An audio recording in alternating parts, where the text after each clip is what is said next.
अस्सलाम वालेकुम नाज़रीन। आज सुप्रीम कोर्ट में एक अहम समाअत थी। मारूफ एंकर जो बहुत मकबूल भी हैं अवाम में, उनके कत्ल से मुतालिक JIT की जो तहकीकात जारी हैं उस पर आज ख़ुद नोटिस था जिसकी समाअत हुई और काफ़ी तफसीली समाअत हुई, लेकिन कोर्ट ने ओवरऑल मायूसी का इज़हार किया JIT की कारकर्दगी पर और इसकी रिपोर्ट को यकसर मुस्तरद कर दिया। 1 महीने का मज़ीद टाइम दिया है पेशरफ्त के लिए। हमारे साथ मौजूद हैं नासिर इकबाल साहब, बहुत सीनियर साफ़ी और तज्ज़ियाकार भी हैं। इन्होंने पूरी ये समाअत सुनी। हम नासिर से जानते हैं कि क्या वो भी ये समझते हैं कि JIT की अब तक की कारकर्दगी जो है वो बिल्कुल नील है, जैसे कि जस्टिस मुज़ाहिर नकवी साहब ने ये कहा कि वो ये महज एक कागज़ों का पुलंदा है, और जस्टिस एजाज़ुल एहसन साहब का कहना था कि ये रिपोर्ट सिर्फ़ नाकामियों की दास्तान है।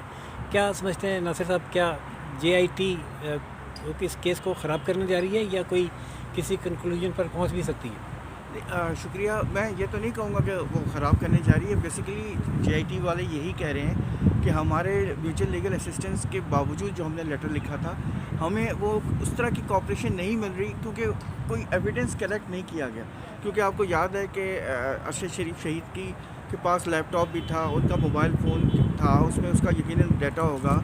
उसके अलावा उनके पास लैपटॉप में कोई इन्फॉर्मेशन होगी, बहुत सारे डाटा। वो अभी तक, हालांकि वो अरशद शरीफ की मलकियत थी, लेकिन अभी तक इनके हाथ में नहीं आई। लेकिन तो नासिर, यहाँ हम देखते हैं कि वो ये चीज़ें जो हैं ये अब एविडेंस हैं मुकदमे की, और जिस मुल्क में ये वाक़या हुआ है वो भी तहकीकात कर रहे हैं, इसलिए उन्होंने ये चीज़ें उनके हवाले नहीं की। तो उसमें ये कहना कि क्या हम कह सकते हैं कि कीनिया इनके साथ कोऑपरेट नहीं कर रहा? देखिए, म्यूचुअल लीगल असिस्टेंस जब उन्होंने भेजी होगी तो उन्होंने लिखा था कि हमें इन चीज़ों की ज़रूरत है। वो ये कह रहे हैं हमें तो क्राइम सीन देखने की भी इजाज़त नहीं मिली, उन्होंने क्राइम सीन भी नहीं देखा। इस पर जस्टिस नकवी साहब ने यही कहा था ना कि ये एक तरह का तो आपका तो प्लेजर ट्रिप है, इसमें आपने हासिल क्या किया। जबकि वो ये कहना चाह रहे थे कि हमने कुछ लोगों से उनके एविडेंस रिकॉर्ड किए, लेकिन वो काफ़ी नहीं है ना, आपके पास कंक्रीट एविडेंस नहीं है। तो बार बार जस्टिस एजाज़ुल एहसन साहब का भी यही कहना था कि आप कोशिश तो करें, कंसिडर करें, यूनाइटेड नेशंस की इन्वॉल्वमेंट करें, क्योंकि फॉरेन ऑफिस का ये ख्याल है कि कीनिया जो है पाकिस्तान का दोस्त मुल्क है। अगर हम यूनाइटेड नेशंस का प्रेशर यूज़ करेंगे तो कोई नुकसान, इसका नेगेटिव इम्पैक्ट भी हो सकता है।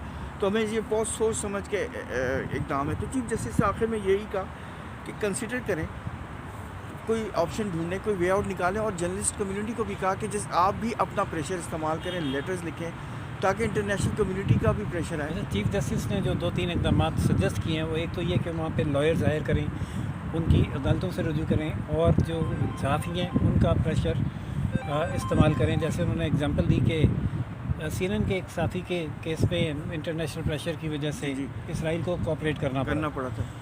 तो ये मीन्स जो है अब तक JIT ने क्यों नहीं इस्तेमाल किए, और JIT की जो लाइन है इन्वेस्टिगेशन की, वो आप समझते हैं कि क्या है?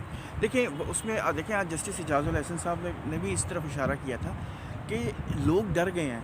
जो अरशद शरीफ के साथ जो कुछ हुआ है, जो ज़्यादती हुई है, वो जस्टिस एजाज़ुल एहसन साहब ने JIT के जो हेड हैं अवैस साहब, उनको ये कहा था कि देखें, अगर कोई जर्नलिस्ट आगे भी आना चाहता है तो आप उसको प्रोटेक्शन दें, आप उसको एक्सपोज ना करें रिस्क के साथ। तो ये अगर ये सब होगा तो शायद जर्नलिस्ट, हो सकता है कोई इन्फॉर्मेशन बाहर आ जाए। और बहुत सारे अरशद शरीफ के बहुत सारे दोस्त हैं, हो सकता है उसने कुछ इन्फॉर्मेशन किसी के साथ शेयर की। और ये भी तो है ना कि यहाँ जो चीफ जस्टिस साहब ने एम्फसाइज़ किया कि आप ये भी तो देखें ना कि किस शख्स ने उनको इनकरेज किया कि वो बाहर चले जाएँ। आप ये इन्वेस्टिगेशन करें, कौन उनको फाइनेंस कर रहा था, ये देखें। ये सब चीज़ें देखने वाली है ना। बिल्कुल। उन्होंने कहा कि जो पाकिस्तान में जब उन पर एक खौफ की कैफियत तारी थी, तो वो खौफज़दा कैसे हुए, वो थ्रेट्स किसकी तरफ से थे, उनको फाइनेंस कौन कर रहा है, उनको बाहर भेजने में किसका किरदार था। जो पाकिस्तान के अंदर के मामलात हैं उस पर भी अभी तक कोई पेशरफ्त नहीं है। ना सिर्फ उसकी क्या वजह?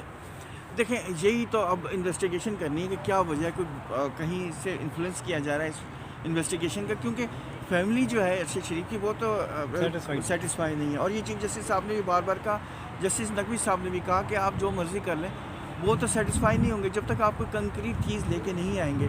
और जो बज़ाहिर तक अभी तक सिर्फ टाइम गेन नहीं हो रहा है। देखिए, जितना टाइम गुजरेगा वो तो एविडेंस ज़ाया हो जाता है।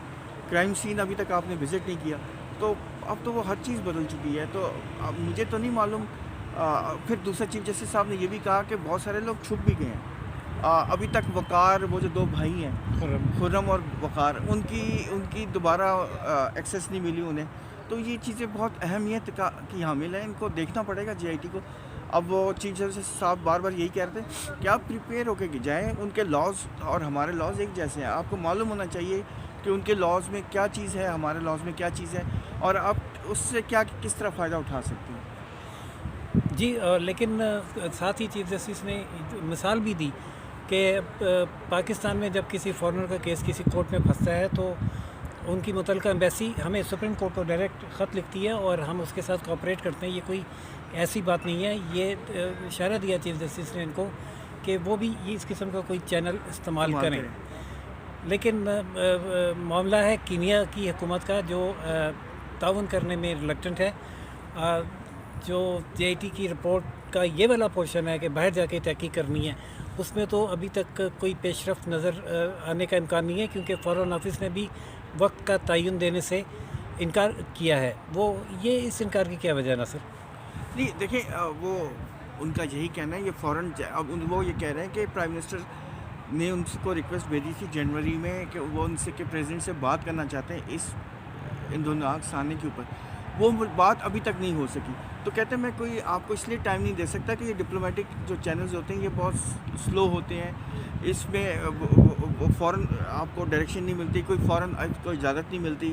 یہ مطلب تھرو پروسیسنگ میں اس میں بہت ٹائم لگتا ہے. تو اس لیے بیسکلی تو یہی وہ کہہ رہے تھے کہ میں آپ کو اس لیے ٹائم نہیں دے سکتا.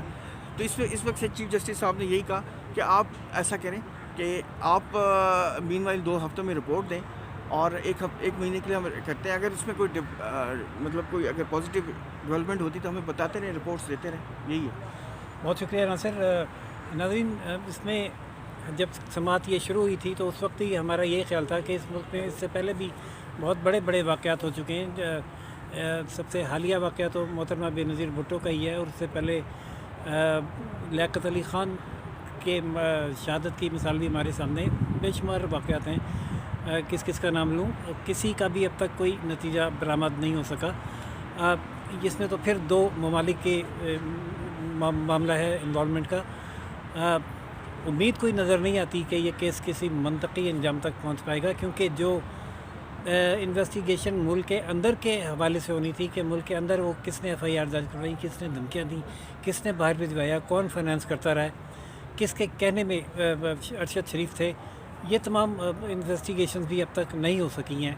اور جیسا کہ جسٹس مظاہر علی نقوی نے کہا کہ جو رپورٹ آئی ہے وہ محض کاغذوں کا ضیاع, اور جسٹس اعجاز الحسن کے مطابق یہ ناکامیوں کی ایک داستان ہے اس رپورٹ میں, اس کے علاوہ اور کچھ بھی نہیں. ناکامیوں کی یہ داستان کیا کامیابیوں میں تبدیل ہو پائے گی یا نہیں, اگلے مہینے دیکھ لیتے ہیں کیا پیش رفت ہوئی ہے. جو بھی صورت حال ہوگی اس سے بھی اپنے ناظرین کو آگاہ کریں گے. اب تک کے لیے اتنا ہی سپریم کورٹ سے ارشد شریف کیس میں. اجازت دیجیے راشد دیپ کو. روشن پاکستان نیوز سے. چینل لائک, سبسکرائب اور شیئر کرنا نہ بھولیے گا. اللہ حافظ.